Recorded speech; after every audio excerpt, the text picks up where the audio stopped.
साथीहरू अब चाहिँ क्रोएसियामा काम गर्न पनि एउटा चुनौती जस्तै हुन लागिरहेछ। रिसेन्टली क्रोएसियन सरकारले चाहिँ फरेनर एक्टलाई संशोधन गर्दै एउटा नयाँ नियम पारित गरेको छ। अब चाहिँ यो नयाँ डकुमेन्टहरू एप्लाई गर्नको लागि पनि र वर्क पर्मिट पाउनको लागि पनि होइन, क्रोएसियन भाषा चाहिँ A1 स्तरको चाहिँ पास गर्नैपर्छ, नत्र यो वर्क पर्मिटहरू चाहिँ दिँदैनौँ भनेर चाहिँ एउटा नयाँ नियम पास गरेको छ। र याद गर्नुपर्ने कुरा चाहिँ यो चाहिँ नयाँ आउने साथीहरूको लागि चाहिँ होइन है।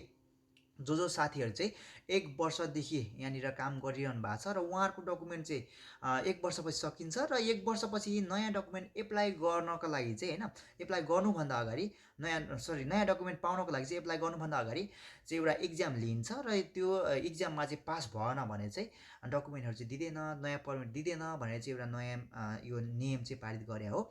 र प्रत्येकले अब चाहिँ यो क्रोएसियन भाषा सिक्नै पर्ने एउटा यो अवस्था आएको छ, एउटा चुनौती जस्तो नै आएको छ।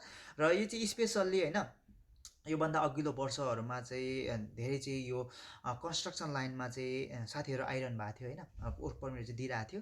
र अहिलेको स्थिति, अहिलेको डाटा हेर्ने हो भने चाहिँ सबभन्दा कम चाहिँ कन्स्ट्रक्सन लाइनमै नै यो वर्क पर्मिट चाहिँ आएको छ है। र यहाँको गुनासो चाहिँ, यहाँको यो न्युजमा नि छ होइन, यहाँको स्थानीयको गुनासो चाहिँ, कम्पनीदाताहरूको गुनासो चाहिँ यो जति पनि फरेनर वर्करहरू आउँछ उहाँहरू चाहिँ अब यो सिप बिना नै आउने होइन, यो काम नजानिकनै आउने, त्यसै गरी यो भाषाको नि धेरै प्रब्लम भएकोले गर्दाखेरि चाहिँ नयाँ भाषाहरू सिकाउँदाखेरि यो सिपहरू सिकाउँदा चाहिँ धेरै टाइम वेस्ट भएको र खर्चहरू पनि धेरै भएकोले गर्दाखेरि चाहिँ होइन यो नयाँ नियमहरू चाहिँ ल्याउनु परेको भनेर चाहिँ खुलाएको छ है।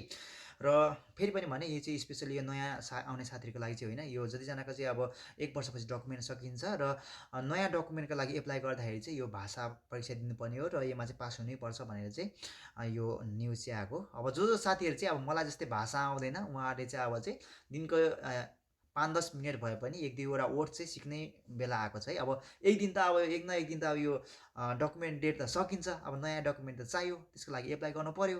र त्यो एप्लाई गर्नको लागि चाहिँ नयाँ डकुमेन्ट पाउनको लागि चाहिँ अब यही हो, क्रोएसियन भाषा चाहिँ A1 स्तरको बेसिक भाषा चाहिँ अब पास हुनै पर्ने स्थिति भएकोले गर्दा चाहिँ भाषा चाहिँ सिक्नै पर्ने एउटा अवस्था र बाध्यता पनि आएको छ है।